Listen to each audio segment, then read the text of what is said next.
Soyez bénis. Donc, comme vous pouvez le voir sur l'écran, aujourd'hui nous allons parler de la maturité spirituelle. Un thème qui a déjà été traité maintes et maintes fois, que ce soit au niveau de la MERS, que ce soit en études bibliques, que ce soit au culte du dimanche, que ce soit au programme d'échange et de croissance spirituelle. Sur beaucoup d'aspects, on a parlé de ce thème, que ce soit à la MERS, que ce soit dans d'autres assemblées. Vous avez certainement dû entendu parler de la maturité spirituelle maintes et maintes fois. Donc la question peut être légitime de se demander, mais dans ce cas de figure, pourquoi est-ce qu'on en parle encore? J'ai un des serviteurs qui m'a dit dimanche pour me taquiner, j'ai compris la leçon, c'est bon, j'ai compris ce que c'est que la maturité spirituelle. Et puis on a rigolé. Mais si nous en parlons encore aujourd'hui, c'est parce que ça a une importance. C'est important vraiment de comprendre. Et on a aussi de nouvelles sœurs, de nouveaux frères avec nous. Donc c'est important de revenir sur ces thèmes-là qui sont importants pour asseoir réellement le socle, la base de tout un chacun. Donc la maturité spirituelle, c'est la clé de tout. C'est l'enseignement qui est la clé de tout, de tout, de tout, de tout, de tout. Donc vraiment, j'exhorte à tout un chacun qui suit ce programme, cette étude, euh, de vraiment se disposer, de ne pas être dans la distraction pour pouvoir recevoir ce que Dieu a prévu pour tout un chacun. Avant toute chose, nous allons donc recommander ce moment sous l'autorité du Saint-Esprit, qu'il conduise ce qui sera dit, qu'il conduise ce qui sera fait, et surtout qu'il dispose les cœurs des personnes qui vont recevoir.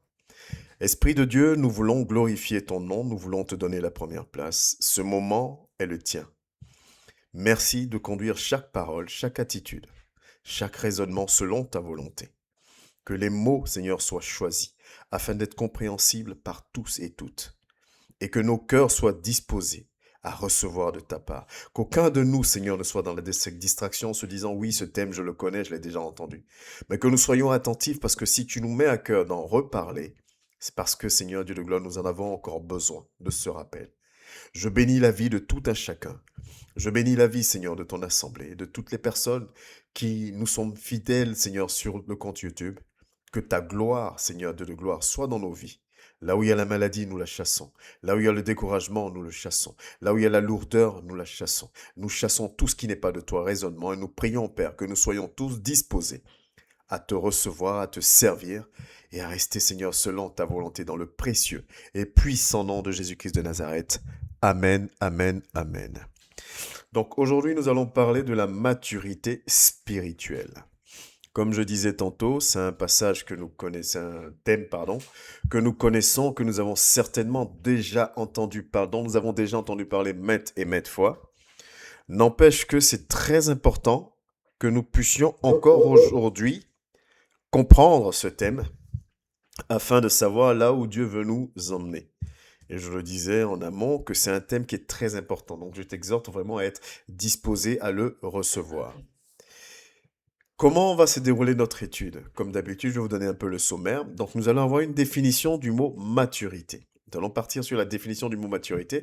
Et de cette définition-là, va découler toute notre étude en fait. Nous allons ensuite avoir une petite introduction pour parler de l'importance de la maturité spirituelle. Nous allons avoir en grand 1 comme titre la maturité s'acquiert, donc la maturité s'acquiert. En grand 2, ce que produit la maturité.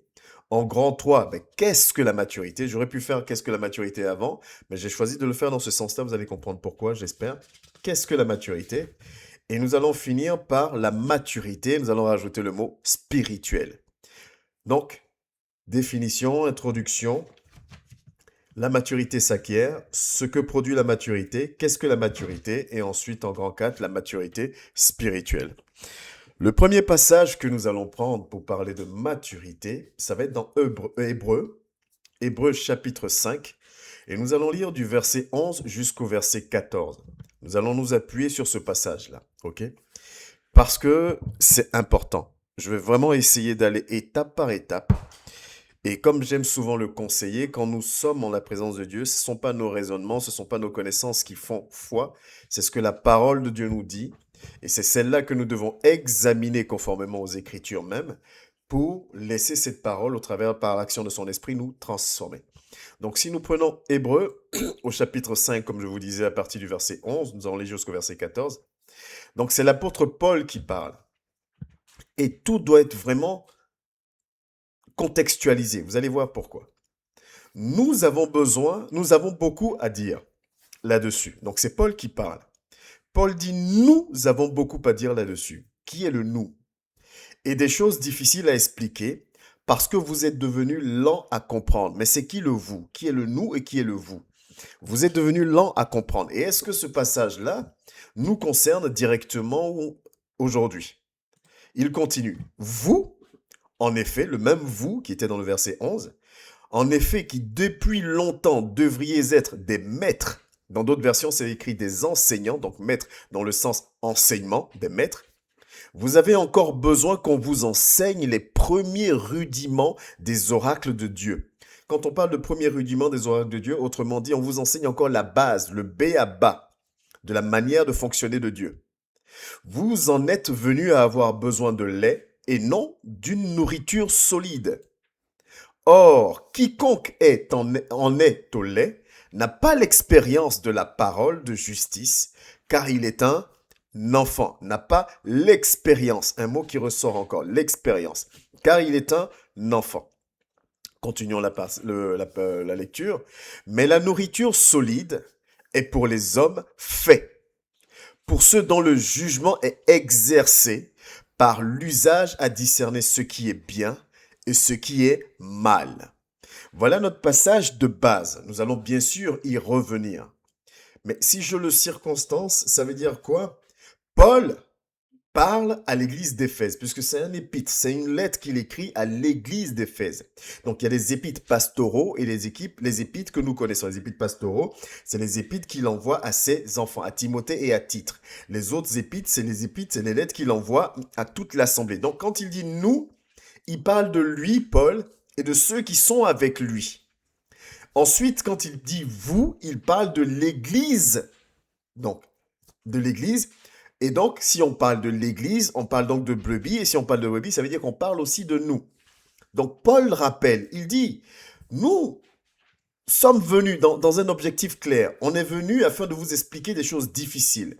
On est venu parce qu'on doit aborder des sujets complexes, des sujets où on a besoin d'hommes et de femmes matures. On doit passer au dur, au dur. Il dit, mais malheureusement, quand on arrive, vous qui êtes des disciples, vous qui êtes des brebis, vous qui êtes convertis, vous à qui on a apporté la parole, personne d'autre, nous, Paul et mon équipe, on vous a enseigné, on vous forme, on prie pour vous. Donc, avec tout ce que vous avez reçu, aujourd'hui, vous devriez être des maîtres. Autrement dit, vous devriez être des enseignants. Autrement dit, des personnes capables à leur tour de restituer ce qu'elles ont reçu. Amen. Des personnes capables de restituer à leur tour ce qu'elles ont reçu. Par contre, nous, on arrive, on trouve pas des maîtres, on trouve pas des matures, on trouve pas des enseignants, on trouve des enfants à qui on a encore besoin de rappeler, d'enseigner, d'insister sur le b.a.-ba. On a encore besoin d'insister sur le b.a.-ba. Et là, il va dire, mais on trouve des personnes à qui on ne peut pas parler de choses concrètes, à qui on ne peut plus donner d'enseignements difficiles, parce qu'à un moment donné, il faut ces enseignements difficiles-là. Quand j'étais au primaire, on m'apprenait 1 plus 1, qui est assez simple. Bon, même si à mon niveau, à cette époque, c'était difficile pour moi. Mais plus j'évolue, on me parle plus de 1 plus 1, on va me parler de racine carrée 2, on va me parler d'opérations à 2 inconnus, à 3 inconnus, on me parlait de trucs plus difficiles. Mais si je ne maîtrise pas déjà le 1 plus 1, ça va être difficile pour moi de maîtriser après tout ce qui vient. C'est de ça que Paul vient. J'essaie vraiment d'être le plus terre à terre possible pour que l'enseignement soit accessible à tout le monde. Et j'aimerais vraiment qu'on enlève tous les raisonnements et qu'on écoute tranquillement. On aura quelque chose à saisir. Paul dit, normalement, on devait être là en train de parler de racines carrées. Mais on va venir trouver des gens à qui on doit rappeler encore que 1 plus 1 fait 2. À qui on va rappeler que 2 plus 2 font 4. On doit vous rappeler encore le b.a.-ba. Vous avez encore besoin de lait. On doit encore te rappeler pourquoi tu dois aimer. On doit encore te rappeler et te convaincre de pourquoi tu dois te pardonner. On doit encore te rappeler, te convaincre qu'il faut que tu fasses attention à comment tu parles, puisque la Bible nous met en garde contre notre langue. On doit encore te rappeler, te convaincre de faire attention à comment tu te vois, à comment tu te présentes, à comment tu agis en tant que disciple. Alors que maintenant, on devait plutôt t'expliquer les mystères, les secrets de l'ennemi pour détourner le monde, parce que tu as acquis les bases et tu dois doit être capable de communiquer ces bases-là à quelqu'un d'autre. Mais on ne vient pas trouver ces personnes-là auxquelles on s'attendait, qu'on s'attendait de trouver. On vient trouver des enfants. Mais ce passage implicitement nous parle d'une chose. Ça veut dire qu'il y a une évolution, une croissance qui est obligatoire dans notre marche avec Christ. Il y a une croissance qui est obligatoire dans notre marche avec Christ. Une croissance spirituelle, une croissance physique. Et d'ailleurs, même si nous sommes honnêtes, la nature nous enseigne. Quand nous sommes nés, je ne suis pas né avec la barbe blanche, avec mon âge, avec ma corpulence. Je suis né, j'étais un bébé, après je suis devenu un enfant, après je suis devenu un adolescent, après je suis devenu un adulte. Je résume au maximum. Donc, même la nature nous enseigne qu'il y a une évolution obligatoire. Si un enfant naît bébé et qu'à partir de 5 ans, sa croissance s'arrête, et que même s'il prend de l'âge, mais corporellement, il ne se développe pas comme il doit l'être, on va parler d'un problème. On va dire qu'il y a un problème de santé. Il y a quelque chose qui empêche le déroulement normal de ce qui doit se faire. Donc, il y a un problème. Donc, c'est naturel aussi que spirituellement, il y ait une évolution dans notre relation et dans notre connexion avec notre Dieu. C'est obligatoire. Vraiment obligatoire. Ça veut dire que je ne peux pas continuer à me comporter comme un enfant avant. Et c'est en cela d'ailleurs que Paul, encore le même, va nous rappeler dans 1 Corinthiens, 13 au verset 11, qu'est-ce qu'il va nous dire Paul? Paul dit une chose, il dit, lorsque j'étais enfant, je parlais comme un enfant, je pensais comme un enfant, je raisonnais comme un enfant. Lorsque je suis devenu homme, j'ai fait disparaître ce qui était de l'enfant. Autrement dit, j'ai fait disparaître ma manière de parler comme un enfant. Un enfant, il parle, tout lui sort dans la bouche. Un enfant est capable d'être devant un adulte et puis de dire pourquoi il est infirme, pourquoi son œil est comme ça, pourquoi ceci. L'enfant n'a pas de filtre, il parle. Donc, Paul dit, j'étais enfant, je disais ce que j'avais à dire. Je pouvais insulter, je pouvais traiter, je pouvais faire ce que je veux, comme je veux. Mais quand je suis devenu un adulte, maintenant, même ma manière de parler n'est plus pareille. J'ai fait disparaître cette manière de parler sans sagesse. J'ai fait disparaître, mes pensées qui étaient sans sagesse. Mes pensées de condamnation. Toutes ces choses-là, je les ai faites disparaître. Mes raisonnements, autrement dit, mon analyse, une situation se passe devant moi. Ma manière d'analyser la chose n'est plus la même. J'ai fait disparaître ma manière d'analyser la chose de quand j'étais un enfant. Je suis devenu un homme, alors les choses ont changé. Autrement dit, pourquoi je prends ces passages-là? Pour rappeler, pour insister sur le fait que la croissance spirituelle qui doit nous mener à la maturité spirituelle, mon frère, ma sœur, est une obligation.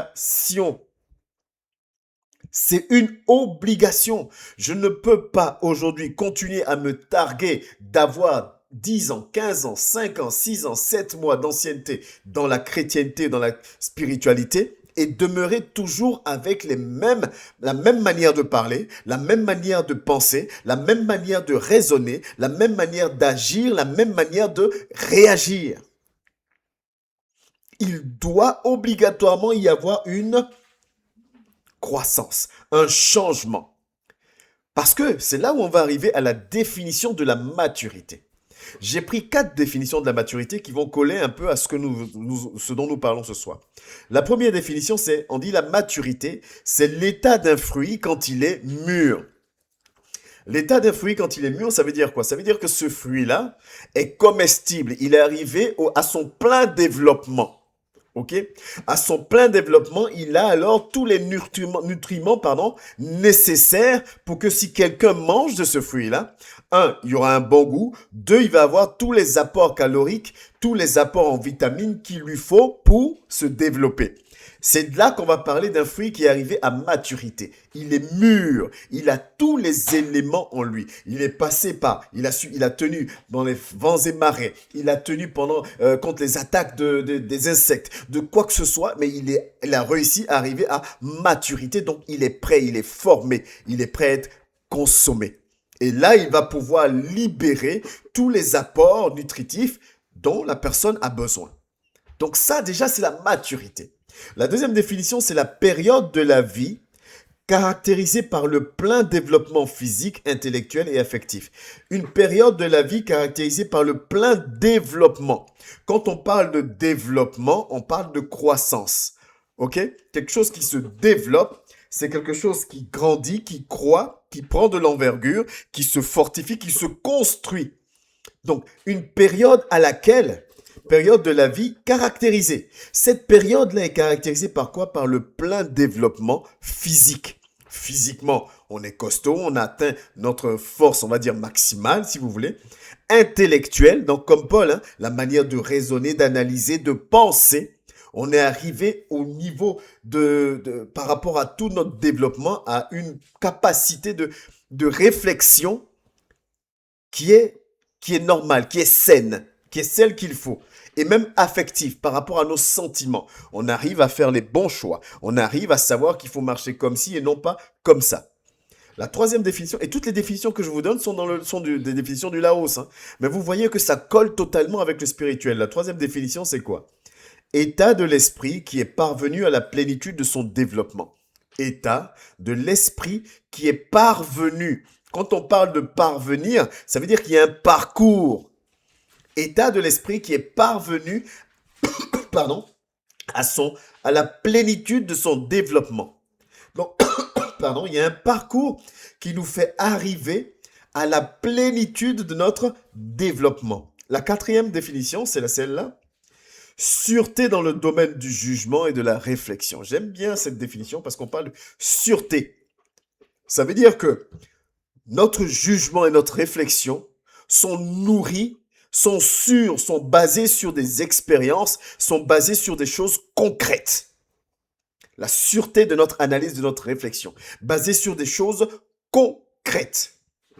Très, très concrètes. Je vous reprends mon même exemple que j'aime prendre souvent pour rigoler.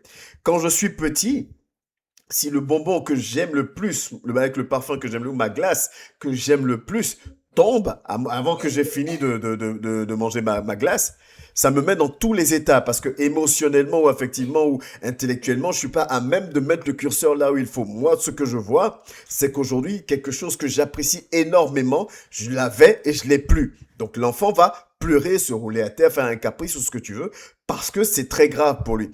L'adulte va avoir cette plénitude de raisonnement-là, va avoir cette maturité pour dire oui, effectivement, j'aime cette glace, c'est dommage qu'elle soit tombée, mais va comprendre qu'il ne doit pas arriver à se rouler à terre, doit comprendre que pas à cause d'une glace, il va se mettre à insulter, il va comprendre ces choses. Pourtant, c'est la même action. La glace, elle est tombée. Vous voyez? Donc, le même Clément, avant, va pas réagir pareil à la même situation après. Et ça, c'est l'obligation de la croissance spirituelle qui nous mène à la maturité spirituelle. C'est une obligation, mon frère et ma sœur. Vous savez, on pourrait penser une chose. On pourrait penser que adulte signifie mature. Mais adulte ne signifie pas toujours mature. C'est pas parce que je suis adulte que je suis forcément mature. La preuve en est que des fois quand on va rencontrer un enfant, un adolescent qui est très posé, qui a des réflexions, un raisonnement qui est très sensé, ainsi de suite, on va dire quoi? On va dire il est très mature pour son âge, alors qu'il n'est pas forcément encore adulte. Mais on va dire de lui qu'il est très mature pour son âge. De la même manière qu'on peut tomber sur un adulte et puis être surpris de ses actions, de sa manière de penser, on dit mais il agit, il réfléchit comme un enfant, alors qu'il est adulte. Donc, adulte n'est pas synonyme de maturité, de la même manière que personne âgée n'est pas synonyme de sagesse. Donc, vous voyez que la maturité, c'est pas une question d'âge, c'est pas une question d'ancienneté dans l'église, c'est pas une question de je ne sais pas quoi. La maturité, c'est quelque chose qu'on va acquérir, qui s'acquiert. On va entrer dans le grand 1 tout à l'heure. C'est quelque chose qu'on travaille. Et c'est pour ça, par exemple, que si vous prenez l'exemple de Jérémie, c'est très important. On va lire, c'est pas une grande lecture, donc on va rapidement lire. Si on prend Jérémie 1, au verset 7, voilà ce que la parole de Dieu nous dit. Donc ça, tout le monde connaît. Et l'Éternel me dit, ne dis pas je suis un enfant, car tu iras vers tous ceux auprès de qui je t'enverrai, et tu diras ce que je t'ordonnerai. Donc ça, c'est Jérémie qui parle, il dit ce que l'Éternel lui a dit. Donc Dieu vient appeler Jérémie, donc c'est Jérémie 1, verset 7, hein. Dieu dit à Jérémie, ne dis pas que tu es un enfant. Et selon certaines études, certains rapprochements, on arrive à dire que Jérémie avait 17 ans. Dieu dit à Jérémie, ne dis pas que tu es un enfant, ne dis pas que tu es jeune. Non, car tu iras vers tous ceux auprès de qui je t'enverrai et tu diras tout ce que je t'ordonnerai. Donc arrête de dire que tu es un enfant, Jérémie. Alors que Jérémie se sent enfant, il est tout petit, il a 17 ans. Aujourd'hui, on dirait qu'il a, qu'est-ce qu'on pourrait dire qu'il est adolescent. Ok? Mais vers qui Dieu l'envoie, ce jeune homme de 17 ans? Regardez vers qui Dieu l'envoie. Pour vous montrer que adulte n'est pas synonyme de maturité. Au verset 18 de toujours Jérémie 1, la parole de Dieu nous dit ceci. Voici, je t'établis en ce jour sur tout le pays comme une ville forte, une colonne de fer et un mur d'airain. Contre un jeune homme de 17 ans, un jeune, ok? Contre les rois de Juda. Les rois. Jérémie n'était pas d'une famille royale ou quoi que ce soit, c'était un petit jeune homme lambda. C'était un homme lambda encore jeune. Dieu l'envoie lui dire, on a lu dans le verset, au verset 7, Dieu dit, je t'enverrai, va devant les gens, ne considère pas ton âge comme une faiblesse. Va, Seigneur, d'accord, mais tu m'envoies vers qui? Je t'envoie vers les rois. Ça fait flipper. Je t'envoie contre ces chefs. Je t'envoie contre les sacrificateurs, contre le peuple du pays. Les sacrificateurs, ceux qui étaient choisis de la tribu des Lévis pour faire les sacrifices, ceux-là, je t'envoie vers eux. Toi, le petit Jérémie de 17 ans, parce que j'aurai mis mes paroles dans ta bouche, parce que je t'aurai équipé, parce que je serai avec toi, et que tant que tu feras ce que je te dis, tu agiras avec maturité, même plus de maturité, puisque j'ai été établi comme une colonne de fer devant tous ces grands hommes-là. Donc, adulte n'est pas synonyme de maturité. Amen. Adulte n'est pas synonyme de maturité et jeunesse n'est pas synonyme non plus de manque de maturité. C'est vraiment important de bien comprendre ces choses. Parce que la maturité s'acquiert. La maturité s'acquiert. Elle se travaille. La maturité s'acquiert au travers des expériences de vie. On rentre dans l'étude. Donc, c'est important que tu sois concentré. La maturité, ta maturité spirituelle ou la maturité en général, va s'acquérir au travers de tes expériences de vie. Ok? C'est en cela que, un passage que vous connaissez par cœur quasiment maintenant à force de vous le mettre à chaque fois, c'est à cela que quand on lit dans Jacques 1, du verset 2 au verset 4, c'est là qu'on va comprendre une chose. Quand je vous dis que la maturité s'acquiert au travers des expériences par lesquelles nous passons. Il dit quoi dans Jacques? Il dit, c'est plutôt ici, voilà. Mes frères, regardez comme un sujet de joie complète les diverses épreuves auxquelles vous pouvez être exposés. Continuons. Sachant que l'épreuve de votre foi produit la patience. Mais il faut que la patience accomplisse parfaitement son œuvre afin que vous soyez parfaits et accomplis, sans faillir en rien. Autrement dit, afin que vous soyez matures. Il faut que vous soyez matures et pour que toi et moi nous soyons matures, pour que toi et moi nous arrivions à la maturité, pour que toi et moi nous puissions acquérir cette maturité, alors nos expériences de vie, nos épreuves, les épreuves au travers par lesquelles nous allons passer, vont nous permettre d'avoir cette maturité. La maturité s'acquiert. C'est à toi, c'est à moi de travailler sur ta maturité. Cela va nous demander une volonté. Cela nous demande un effort et cela nous demande surtout une conscience. Mais on va parler tout à l'heure de pourquoi je parle de conscience. C'est un effort parce que c'est au travers de mes expériences que j'apprends. C'est au travers de ma connexion avec mon Dieu dans la méditation que j'apprends. C'est au travers de ma soumission à sa parole que j'apprends. Et quand j'apprends et que je sais de mettre en pratique, alors je suis transformé, alors je grandis, alors je fais le chemin de l'enfance jusqu'à la maturité, jusqu'à l'étape d'enseignant, l'étape de maître, l'étape de communicant, là où Dieu m'attend. Et c'est aussi d'ailleurs pour cela que Paul pouvait encore dire, toujours Paul dans 1 Corinthiens, qu'on connaît tous, hein, 1 Corinthiens, pardon, 1 Corinthiens 9, si nous prenons du verset 25 au verset 27, et je pense que tout le monde connaît ce passage plus ou moins par cœur, tous ceux qui combattent s'imposent toute espèce d'abstinence, et ils le font pour obtenir une couronne corruptible. Mais nous, faisons-le pour une couronne incorruptible. Je vais m'arrêter un peu sur ce passage-là. On va plutôt prendre le passage 26 aussi. Donc Paul continue en disant, « Moi donc, je cours, non pas comme à l'aventure, je frappe, non pas comme battant de l'air. » Vous voyez, tout à l'heure, je vous disais quoi? Je vous disais que la maturité s'acquiert, mais cela demande une volonté, cela demande des efforts et cela surtout demande une conscience. Si nous prenons le fameux Jacques 1 du verset 2 au verset 4, si je n'ai pas une vision, une analyse, si je n'ai pas une compréhension des choses différentes des autres, je ne peux pas considérer que Jacques 1, verset 2, verset 4 me concerne. Je ne peux pas considérer des situations d'épreuves, de difficultés comme des sujets de joie. Ça veut dire que ça m'oblige à avoir une vision différente, une lecture différente, une analyse différente. C'est pour ça que je parlais surtout de conscience, un effort de conscience. Je dois débloquer une vision des choses différentes. Là où l'autre, une personne commune, va voir cette situation comme un moment pour la détruire, pour complètement finir avec sa vie, la décourager, la démoraliser. Moi, je vais voir cette même situation-là comme une situation au travers de laquelle j'ai quelque chose à apprendre, j'ai quelque chose à abandonner, j'ai quelque chose à parfaire.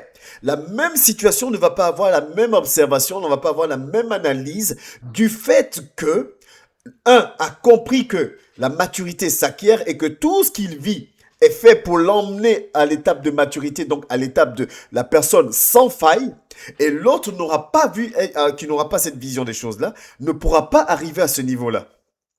Donc celui qui restera à pleurer n'atteindra pas la maturité. Celui qui va pleurer un peu, mais se relever et dire certainement il y a quelque chose dedans que je dois comprendre, cette personne-là va grandir. Il y a une différence.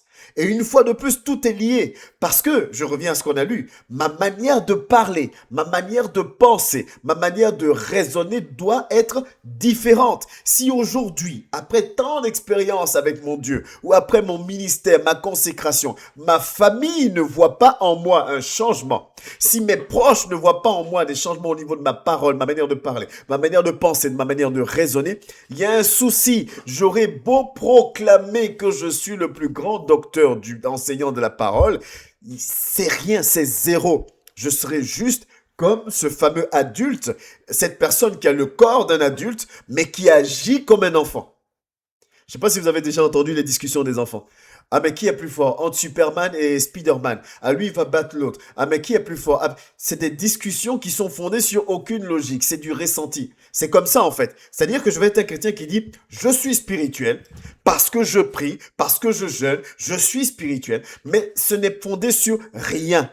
Puisque mes fruits, et on va en parler, mes fruits ne montrent pas le niveau de spiritualité que je proclame. Donc, je suis comme cet enfant-là, qui pense être dans une discussion très philosophique alors que ça n'a pas de logique.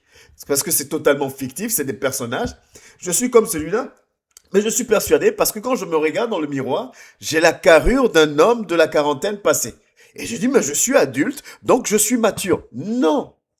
Et vous voyez, c'est là où le diable arrive à nous avoir. J'espère que je suis clair vraiment dans ce que je dis.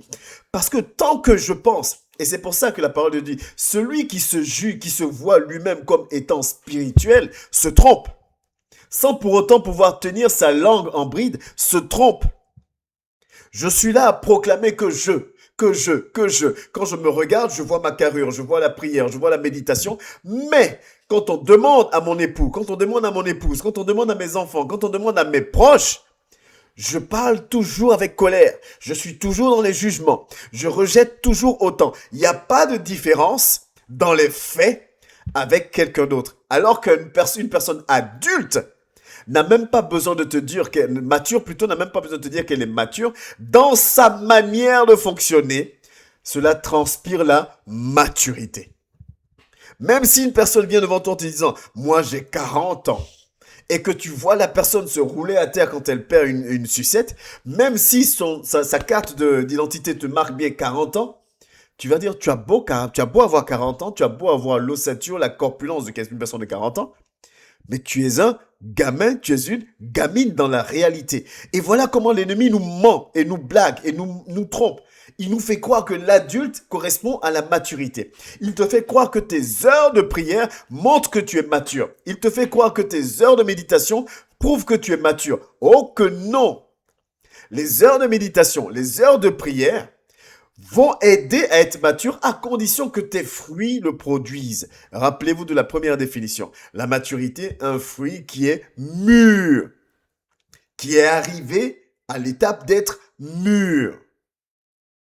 Donc ce fruit-là est comestible. Pourquoi il est comestible? Parce que là maintenant il a tous les ingrédients. Donc une personne mature, c'est une personne qui par sa manière de penser, par sa manière de parler, par sa manière d'agir, par sa manière de réagir, tous constatent, tous sont obligés de reconnaître que il y a du changement. Ta mère, en te regardant, est obligée de reconnaître qu'il y a du changement. Ta sœur doit reconnaître qu'en te parlant, il y a du changement. Tes parents, tes proches doivent reconnaître qu'il y a du changement. Dans ta manière de prioriser ton Dieu, dans ta manière de voir, d'analyser les choses. Parce que ces choses-là sont de l'enfant et ces choses, on doit l'abandonner. Comme Paul disait, j'ai renoncé dans 1 Corinthiens, j'ai renoncé. Quand j'étais enfant, je parlais comme un enfant. Maintenant que je suis un homme, j'ai rejeté, j'abandonne tout ce qui est de l'enfant en moi. Et c'est ça que nous devons comprendre. C'est vraiment important. Chaque étape de ce que nous sommes en train de dire est vraiment important. L'adulte ne signifie pas la maturité. Et la maturité s'acquiert au travers de ton engagement avec Christ, au travers de ta soumission à Christ. Et si nous continuons notre lecture, quand il dit, c'est pour ça que Paul dit, voyez, il dit, les gens courent, les gens font des choses. Chacun a ses intérêts. Je m'énerve parce que je veux me faire respecter. Je crie parce que Chacun fait ses choses en fonction de... Mais moi, je ne cours pas, si je reviens juste au passage avant. Moi, donc, je cours, non pas comme à l'aventure. Je ne fais pas comme les autres. Vous voyez, je vous parlais de vision des choses. Parce que si ma vision des choses ne change pas, je ne pourrai pas arriver à cette maturité à laquelle je dois arriver. Et vous allez comprendre pourquoi je dois y arriver. C'est une obligation. Je ne pourrai pas si je ne change pas ma manière de voir les choses. L'autre s'énerve, il sait pourquoi il s'énerve. L'autre tape des mains du poing, il sait pourquoi il tape du poing. Mais moi, en tant que disciple de Christ, je dois plus faire les choses comme tout le monde. Je dois faire les choses en gardant à l'esprit que, mon gars, tu dois grandir. Tu dois atteindre la maturité. Donc, tu ne peux plus parler comme tout le monde. Tu ne peux plus agir comme tout le monde. Et c'est pour ça que Paul va arriver en disant, mais je traite durement mon corps et je le tiens assujetti. Dans d'autres versions, c'est je le discipline. De peur moi-même d'être rejeté après avoir prêché aux autres. C'est-à-dire que Paul s'oblige une rigueur, une discipline parce qu'il a compris qu'il doit être mature. Parce qu'en étant mature, et c'est là qu'on va arriver dans notre grand 2, en étant mature, mon frère et ma sœur, la maturité va m'apporter réellement la possibilité de produire le fruit. C'est là la révélation de cet enseignement. Un arbre fruitier va produire le fruit quand il sera mature, quand il aura atteint l'âge, je ne sais pas si je dois dire l'âge ou quoi que ce soit, quand il aura atteint en tout cas l'âge, le moment où c'est là maintenant qu'il peut produire des fruits. Si je plante tout de suite ma graine de mangue, mon noyau de mangue, et que je veux dans une semaine avoir des mangues, je n'aurai pas de fruits. Parce qu'il faut le temps que la graine germe. Il faut que cette germe-là grandisse, prenne du poids, résiste aux intempéries, à toutes ces épreuves qui vont fortifier cet arbre. On avait pris l'exemple du papillon, de la chenille qui doit sortir de sa chrysalide pour devenir un papillon. Il faut que cette chenille fournisse tous ces efforts-là pour pouvoir avoir toute l'énergie de demain, pour pouvoir voler et vivre longtemps. Et donc cet arbre doit grandir, passer par toutes ces étapes-là pour pouvoir enfin porter du fruit. C'est pourquoi, quand on nous enseigne cette parole qui dit dans Matthieu 7, verset 16, vous les reconnaîtrez à leurs fruits, ce qui est juste, mais une fois de plus, s'il te plaît, suis bien ce que je vais te dire. L'ennemi, quand il a tenté Jésus avec la parole de Dieu. Ce simple passage de Matthieu 7, verset 16, l'ennemi nous voile. Quand je méditais, je préparais, et j'ai compris la chose, j'ai souri moi-même. Oui, effectivement, c'est nos fruits. Mais ces fruits-là, vous savez pourquoi on n'arrive pas à les manifester? Pourquoi on a toujours la question de savoir, mais qu'est-ce que Dieu attend de moi? Où est-ce que Dieu veut que je sois? Parce qu'en fait, le diable a réussi à nous tromper. On court vers des fruits alors qu'on n'est pas encore mature pour les produire. Est-ce que vous comprenez ce que je veux dire? Au lieu de courir derrière tes fruits, cours, discipline ton corps, disciplinons-nous afin d'être matures, afin d'acquérir cette maturité parce que c'est seulement quand je serai mature que je pourrai produire les bons fruits avec tout le nécessaire pour que quand quelqu'un va y manger, il va avoir tout ce qu'il faut comme vitamine. Et mes fruits seront durables, bons et durables, parce que je suis mature. Mon amour sera mature. Ma capacité de pardonner sera à toute épreuve. Ma capacité de m'humilier sera à toute épreuve. Ma capacité de me soumettre sera à tout, parce que je suis mature. Et c'est à la maturité que je peux produire ces bons fruits-là. Parce que je suis mature. Tant que nous ne sommes pas matures, c'est pour ça encore que nous sommes là à nous poser des questions. Mais quelle est ma place? Qu'est-ce que je dois faire pour Dieu? Non, nous devons travailler notre maturité. Et ce que je vous ai dit tout à l'heure, ça s'acquiert, c'est-à-dire à la manière par rapport à ce que tu vis. Comment tu analyses ce que tu vis. Ta perception des choses. C'est comme ça, en gardant toujours à l'esprit, j'ai l'obligation d'être mature. Parce que si Dieu m'a choisi, c'est pour que j'ai mon rôle à jouer dans son plan. Si je ne change pas, si je n'abandonne pas le vieux moi, on aime bien ces passages qui disent les choses anciennes sont passées, toutes choses deviennent nouvelles. Mais on dit ça, mais on garde le vieux moi. Ce vieil habit reste toujours. Les choses anciennes sont passées. On le dit dans le sens où ça nous arrange. Ah, j'ai péché, mais c'est derrière moi. Maintenant, je suis une nouvelle créature en Christ. Dieu m'a pardonné. C'est vrai. Mais ta colère doit être aussi une chose ancienne. Tes raisonnements doivent être aussi des choses anciennes. Ta manière de parler doit être aussi une chose ancienne. Ta manière de réagir doit être une chose ancienne. Ta manière d'agir doit être une chose ancienne. Les choses anciennes sont passées. Toutes choses deviennent nouvelles. Parce que j'ai une perception qui est différente. Là où l'autre court pour avoir une belle voiture, moi je cours pour mon salut. Alors on va pas courir pareil. C'est ce que Paul dit dans 1 Corinthiens 9. Je ne cours pas comme tout le monde. Il dit chacun court pour une couronne qui est corruptible. Chacun a ses objectifs, mais moi, je cours pas comme pour frapper l'air. Je sais où je vais. Je sais pourquoi je fais les choses. Je sais pourquoi on dira de moi que je suis fou, que je suis folle. Je le sais, j'assume. Je suis mature. Je cherche ma maturité pour que je puisse produire le fruit là qui est gage de mon salut. Tout arbre qui ne porte pas de bons fruits sera coupé et jeté au feu.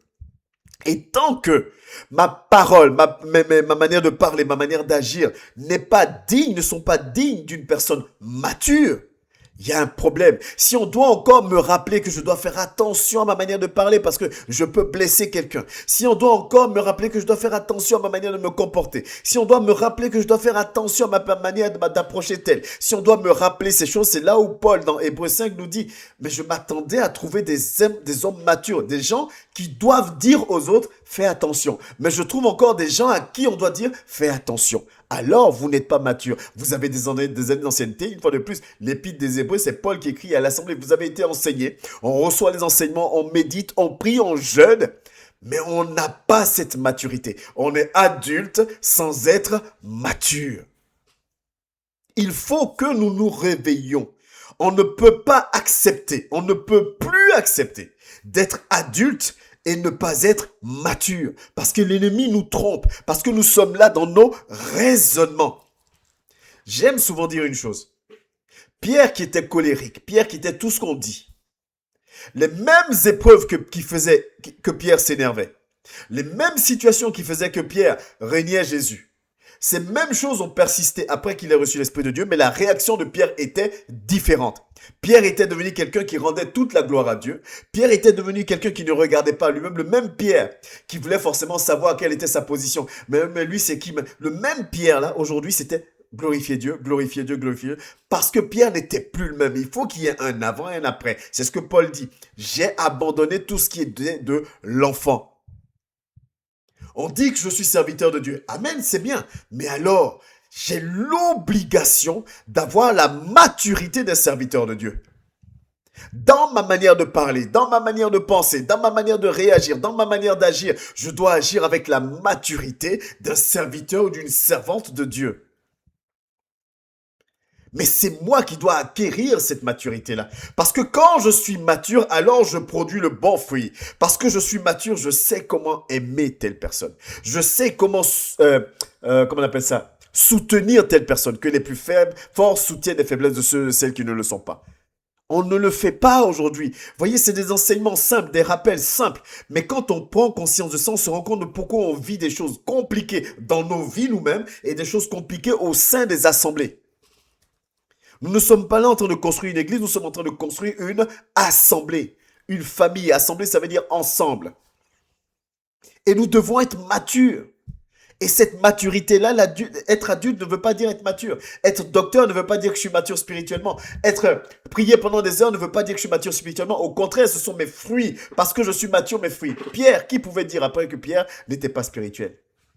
Sa manière de parler a changé. Sa manière de se comporter a changé. Sa manière de pardonner a changé. Sa manière d'analyser les choses a changé. Rappelez-vous de Corneille.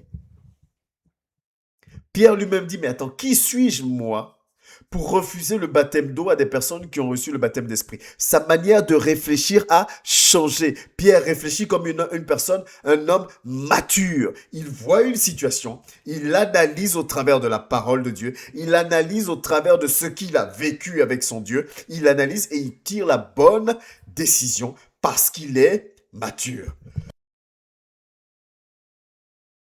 Parce qu'il est mature. Nous devons aspirer à être matures.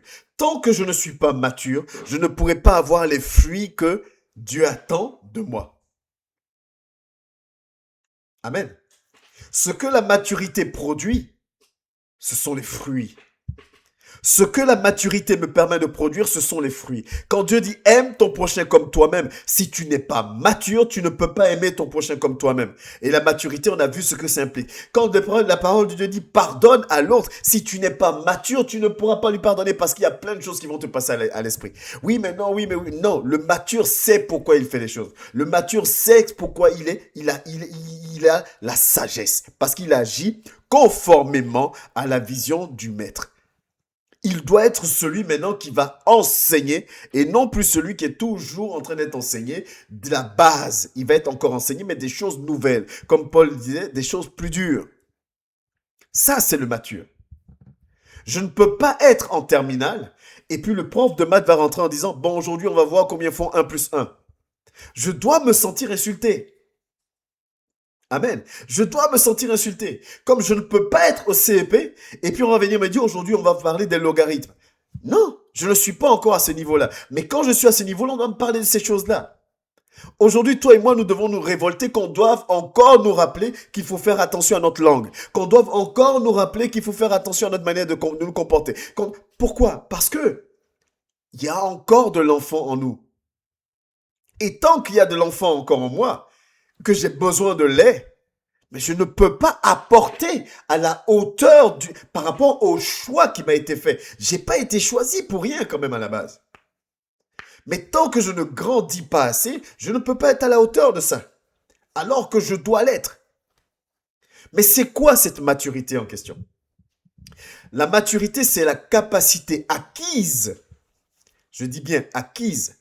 La maturité, c'est la capacité acquise parce que au travers de mes expériences, au travers de ma vie de méditation, au travers de ma vie de prière, au travers de ma vie de soumission à la parole de Dieu, au travers de ma vie d'effort pour me soumettre à la parole de Dieu, je vais acquérir, je vais atteindre le niveau de maturité qui va me permettre quoi? Qui va me permettre de faire 5 choses.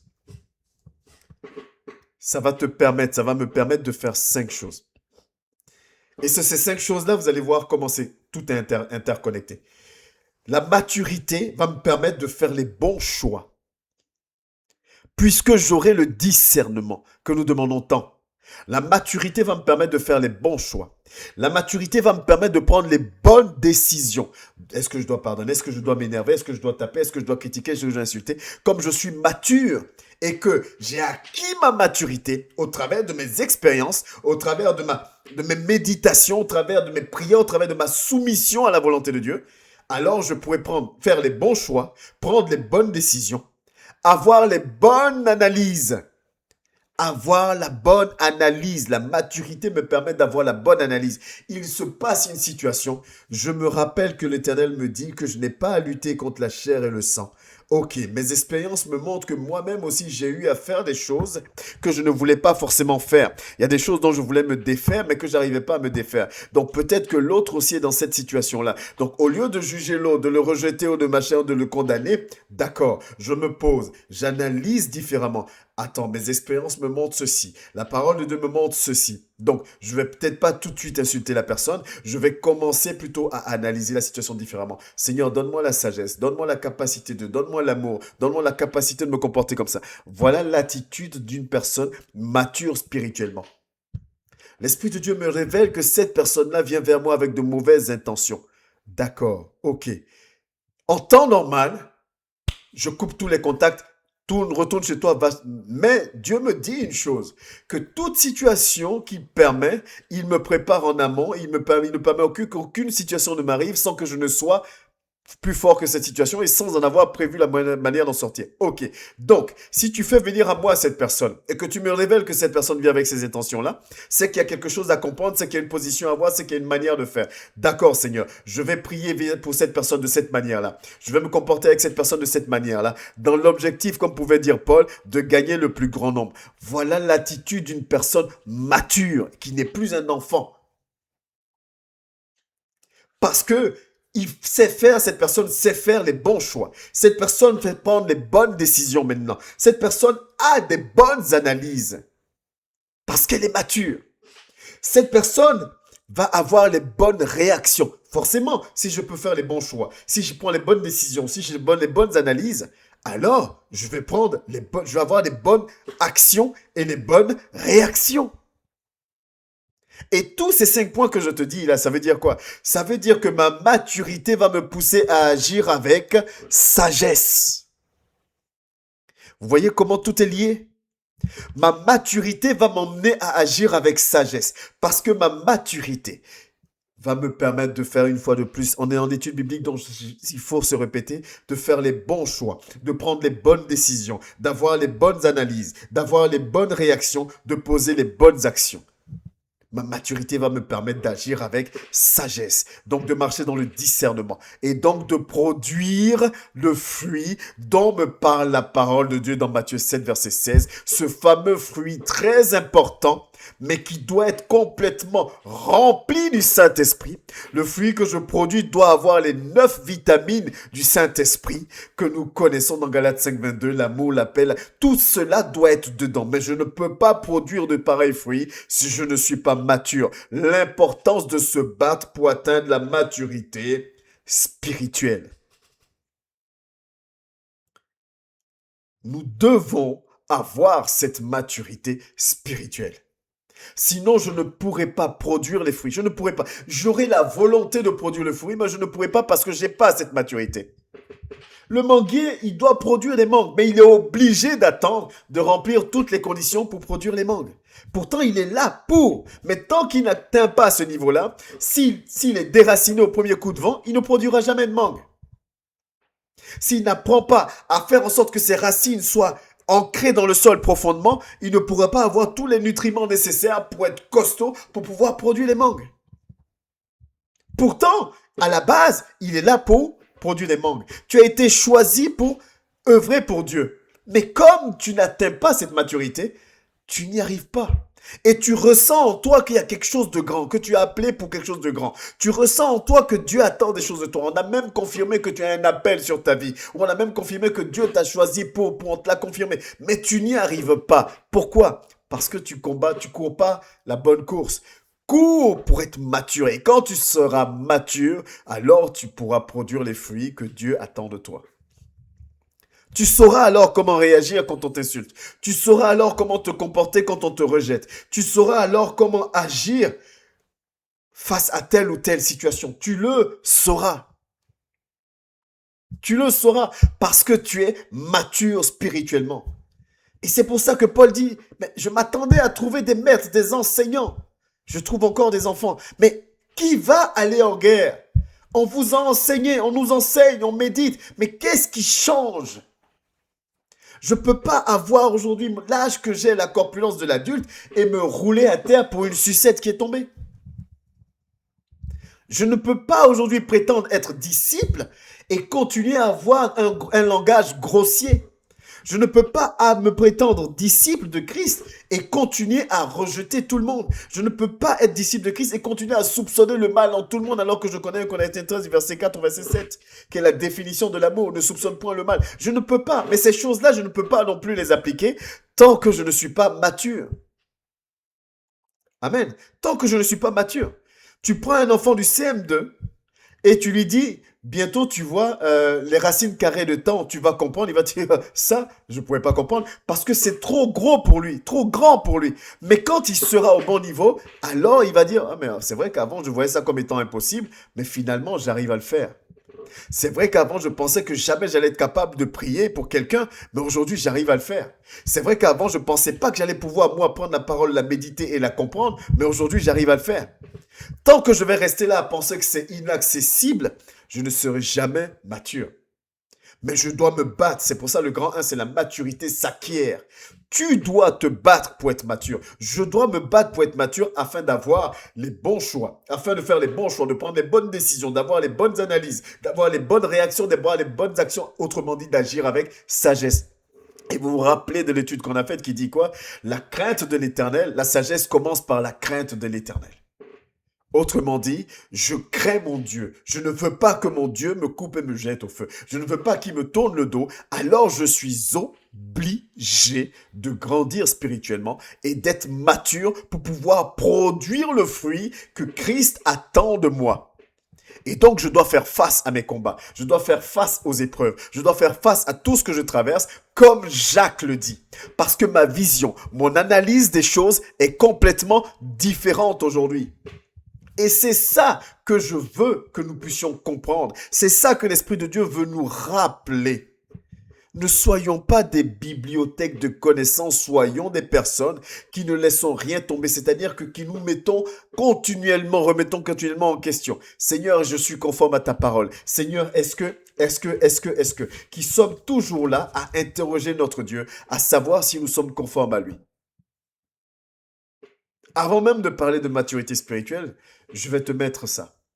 Les choses que j'aimerais que tu comprennes, que tu retiennes. C'est la maturité qui permet de faire les bons choix. C'est la maturité qui permet de prendre les bonnes décisions. C'est la maturité qui permet d'avoir les bonnes analyses. C'est la maturité qui permet d'avoir les bonnes réactions. C'est la maturité qui permet de poser les bonnes actions. C'est la maturité. Agir avec sagesse. C'est la maturité qui nous permet d'agir avec sagesse et porter du fruit. Fruit qui est indispensable à notre salut. Donc, tant que je ne me bats pas pour être mature, tant que je ne me révolte pas pour abandonner ce qui est de l'enfant, ma manière de parler, ma manière de juger, de me comporter, de tomber dans la dépression facilement, de me laisser aller, toutes ces choses, tant que je ne combats pas pour les abandonner, tant que je ne laisse pas l'Esprit de Dieu transformer ma vie, je ne pourrai pas atteindre cette maturité. Si je n'atteins pas cette maturité, je ne pourrai pas avoir ces fruits-là que Dieu attend de moi. Parce que mes choix ne seront jamais les bons. Si mes choix ne sont pas les bons, je ne peux pas produire les bons fruits. Ou ils ne seront pas durables. Si mes décisions ne sont pas les bonnes, mais comment tu veux produire des bons fruits si tes décisions ne sont pas les bonnes? Comment, si tu n'as pas la bonne analyse, comment tu vas savoir comment agir avec un tel ou une telle? Tu ne le sauras pas parce que simplement la maturité n'est pas encore là où il faut qu'elle soit. Amen. Là où il faut qu'elle soit. Il faut que ces choses soient ancrées en toi. Il faut que ces choses soient ancrées en moi. Il faut que ces choses soient ancrées en nous. Et là, nous parlons maintenant de maturité spirituelle. Amen. Maturité spirituelle. Mais là, je vais poser une question. Qu'est-ce qui anime ou qu'est-ce qui guide ton analyse, ta vision que tu dois avoir? Sur quelle échelle, sur quel logiciel tu te bases pour analyser une situation difficile? Il y a telle maladie qui rentre dans ma vie aujourd'hui. Sur quelle échelle je me base pour analyser cette situation? Parce que la même situation va soit pousser un au suicide et pousser l'autre plutôt à se battre et à continuer d'avancer. La même situation. Souvent, vous pouvez tomber sur des vidéos motivantes où vous allez voir des personnes peut-être qui sont infirmes, mais qui travaillent au lieu d'être affalées et de dire la vie est finie pour moi. Et par rapport à nous qui avons nos 4 membres. C'est-à-dire qu'une situation où tu vas avoir deux infirmes qui ont le même handicap et un qui se bat pour avancer, l'autre qui va peut-être choisir de mendier ou l'autre qui va rester là, se laisser mourir. La même situation. Donc, quelle est la vision qui te porte? Je vais te donner des exemples. C'est-à-dire que, quelle est la vision qui me porte, qui va me pousser à choisir entre le rejet et l'amour? Comment je conditionne mon esprit pour choisir entre le rejet ou l'amour? Tellement d'exemples dans la Bible. Zachée, rejeté par toute la ville parce que Zachée faisait des choses il volait des gens. Il a volé des gens, il a spolié des gens, donc Zachée avait une attitude. C'est pas, peut-être qu'il n'y a pas de doute à avoir. Zachée avait une attitude qui n'était pas bonne, conforme. Ce que toi et moi nous vivons. On côtoie des gens qui ne sont pas bons, mais on est prêt à les rejeter, on est prêt à les cataloguer, à les juger. Et on dit qu'on est mature parce qu'on prie, parce qu'on jeûne, parce que je suis consacré docteur. Oh que non. Jésus nous montre l'exemple. C'est lui que nous devons imiter. Sur quel logiciel je me base? Pour rejeter ou pour aimer celui qui est en face? Sur quelle vision? Qu'est-ce qui a animé Jésus pour ne pas rejeter Zachée comme tout le monde le rejette et plutôt pour aller manger chez Zachée et permettre que le salut rentre dans la vie de Zachée? La femme prostituée, sur quelle vision, sur quels critères Jésus se base pour la laisser l'approcher, sachant qu'elle est impure et que tout le monde dit qu'elle est impure, donc il a fui? Jésus, sur quels critères il laisse la femme approcher? Si je ne suis pas mature, si je n'ai pas la maturité spirituelle, je ne saurais pas analyser la situation. Je vais fuir tout le monde, je vais rejeter tout le monde. Dieu me dit que celui-là est méchant. Moi aussi m'a dit qu'il est méchant, ça veut dire qu'il faut que je passe à droite, là où il passe à gauche. Je n'aurai pas la maturité. Alors que Jésus avait la maturité. Il était la maturité incarnée. Et son agissement était différent de celui que nous connaissons. Sur quels critères tu te bases pour parler de maturité, pour choisir entre le pardon et la rancune? Prenons l'exemple de Joseph. Première intention de ses frères, le tuer. Ses frères, le tuer. Deuxièmement, on va le vendre. Ça reste quand même des frères, c'est grave. Joseph choisit de leur pardonner. Il va sauver non seulement sa famille, mais tout le peuple d'Israël de la famine. Pourquoi Joseph reste pas dans la rancune? D'autant plus que Joseph va quitter une position aisée pour devenir esclave et pour finir prisonnier. À cause de toi, ma vie a été complètement détruite. Je me base sur quel logiciel pour te pardonner au lieu d'avoir rancune ou au lieu de tourner mes talons pour aller? Par contre, je suis mature spirituellement. Non, arrêtons de proclamer, c'est ce que je vous disais, la maturité ne se proclame pas. Ça se voit, ça se vit au travers de tes décisions, au travers de tes actions, au travers de tes réactions qui sont dictées par ta manière de penser et d'analyser. La maturité ne s'invente pas. Elle s'acquiert au travers, par le feu. Elle s'acquiert dans les épreuves. On l'a lu dans Jacques 1, du verset 2 au verset 4. Elle s'acquiert.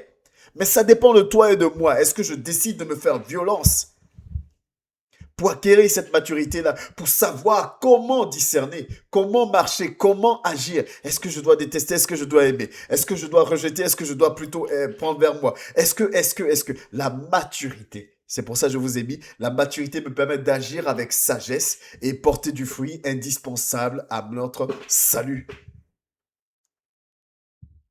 Pourquoi je dois choisir une logique qui est différente de ce monde? Parce que le monde m'enseigne œil pour œil, dent pour dent, même si c'est la loi du talion. Le monde m'enseigne aujourd'hui, ne te laisse pas faire. Le monde m'enseigne plein de choses. Vous inquiétez pas, il y a les thèmes qui sont, on parlera de radicalité, on rentrera aussi dans les détails bientôt. Mais le monde m'enseigne un fonctionnement qui est forcément opposé à celui de Dieu. Donc, qu'est-ce qui nous anime, toi et moi, pour tenir? Qu'est-ce qui nous anime pour tout faire pour continuer à grandir spirituellement? Aux yeux du monde, je suis fou, folle, peu importe. Si lui a ses yeux, je suis sage. Si lui a ses yeux, je suis un ouvrier digne. Voyez-moi comme fou. Pense que tu as eu le dessus sur moi parce que je t'ai pardonné. Mais lui là-haut, tant qu'il me voit avec un regard d'amour, alors les écluses des cieux sont ouvertes sur ma vie. Les écluses des cieux sont ouvertes sur ma vie. J'étais tombé une fois sur un extrait d'un culte, un monsieur qui enseignait, et ce qu'il disait était vrai. Et il disait, il y a des gens qu'on ne touche pas.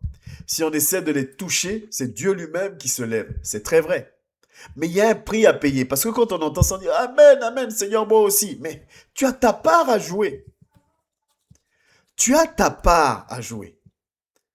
Il y a une notion de sacrifice, il y a une notion de discipline, il y a une notion d'humilité, de constance, de persévérance, de détermination que je dois avoir. Le tout n'est pas de dire j'ai accepté Christ. Le tout n'est pas de dire je suis docteur. Le tout n'est pas de dire j'ai un appel sur ma vie. Le tout n'est pas de dire je suis ceci ou cela. Le tout est de le manifester. La maturité, c'est la partie visible de ta relation avec ton Dieu. Je ne peux pas le dire plus simplement. La maturité, c'est la partie visible de ta relation avec ton Dieu. Quand tu discutes avec quelqu'un, sa manière de parler. Même quand il te parle d'un frère ou d'une sœur. Tu waouh, on est en train de parler d'un frère, mais il parle avec amour, même s'il sait que ce frère l'aime pas, il va jamais dénigrer. C'est parce qu'il est mature. Parce qu'il sait qu'une parole qui est libérée peut toucher, affecter quelqu'un. Même si je suis sous le fait de la colère et que je dis, toi, lui, c'est un fou, il est comme ci, il est comme ça. Même si demain on se réconcilie et que ces mêmes paroles reviennent à l'oreille de celui avec qui je me suis réconcilié, ça peut encore créer des scissions. Donc je fais attention à ce que je dis. J'agis avec maturité et le côté spirituel parce que je dois gagner le plus grand nombre. Je dois gagner le plus grand nombre. Voilà ce pourquoi Dieu m'appelle. Voilà ce pourquoi Dieu m'établit. Et ça, c'est très important. Et c'est pour ça que Paul pouvait dire une chose. Et maintenant, est-ce la faveur des hommes que je désire ou celle de Dieu? Est-ce que je veux garder ma bande d'amis parce que si je décide de ne plus faire certaines choses, ils vont me mettre à l'écart? Ou est-ce que c'est plutôt la faveur de Dieu que je veux sur ma vie? Est-ce que je cherche à plaire aux hommes? Et Paul va continuer en disant, si je plaisais encore aux hommes, je ne serais pas serviteur de Christ. Ma vision des choses est différente. Si je plaisais encore aux hommes, je ne serais pas serviteur de Christ. La parole de Jésus nous dit encore, si vous étiez du monde, le monde aimerait ce qui est à lui. Mais parce que vous n'êtes pas du monde et que je vous ai choisi du milieu du monde, à cause de cela, le monde vous hait. Donc un monde qui me hait, je dois tout faire pour lui plaire. Je dois marcher selon ce fameux monde qui m'entraîne vers la mort. Parce que je veux garder mes potes. Parce que je veux être bien dans mon travail. Donc, je rentre dans tous les compromis possibles. Mais à l'église, je suis très spirituel. Je parle en langue. Je jeûne. Je prie toute la nuit. Mais ta prière que tu fais toute la nuit, la méditation que tu fais tous les jours, pourquoi ta manière de parler ne change pas? Pourquoi ta manière de penser ne change pas? Pourquoi tes analyses des situations ne changent pas? Pourquoi nous sommes toujours dans l'interprétation, dans le soupçon du mal? Pourquoi? Pourquoi j'ai du mal à comprendre les racines carrées de 3, de 5, de 6, de 10, de ce que je veux, alors que je suis à la bonne classe? Je prétends être à la bonne classe, mais j'ai du mal à comprendre. J'ai du mal, donc si je ne comprends pas, alors je ne peux pas l'expliquer. Moi-même, j'ai du mal à comprendre pourquoi Dieu me demande de pardonner tout, mais comment tu veux que j'explique avec conviction à quelqu'un que lui, il doit pardonner tout? Sachant que celui à qui je vais expliquer, quand il va me regarder, il sait que j'ai pas moi-même, je ne pardonne pas tout. Il n'y a pas de crédibilité. Il n'y a pas de crédibilité. Zéro crédibilité. Parce que nous ne sommes pas matures. Et nous devons être matures. Nous devons être matures. C'est une obligation. Je vous remets encore ce diapo. C'est 1h05 que nous avons passé ensemble. S'il y a une seule chose à retenir, certaines choses, c'est ça. C'est la maturité qui permet de faire les bons choix, de prendre les bonnes décisions, d'avoir les bonnes analyses, d'avoir les bonnes réactions, de poser les bonnes actions. C'est la maturité qui me permet d'agir avec sagesse et porter du fruit indispensable à mon salut. C'est ma maturité. Alors, je dois plutôt courir, me battre pour acquérir la maturité, pour être mature au lieu d'être là à courir derrière des fruits que je ne pourrai pas produire tant que je ne suis pas mature. Mais pendant que je vais me battre pour être mature, au fil de l'eau, je vais produire des fruits quand même. Mais quand je serai mature, mes fruits seront encore meilleurs. C'est ça qui est intéressant, mon frère et ma soeur. C'est ça qui est important. Et c'est ce que je voulais rappeler ce soir.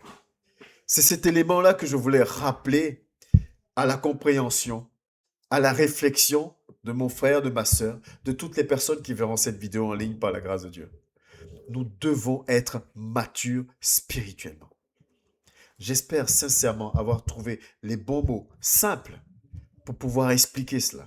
J'espère simplement que par la grâce de Dieu, l'Esprit de Dieu permet que ce qui a été dit ait été compris.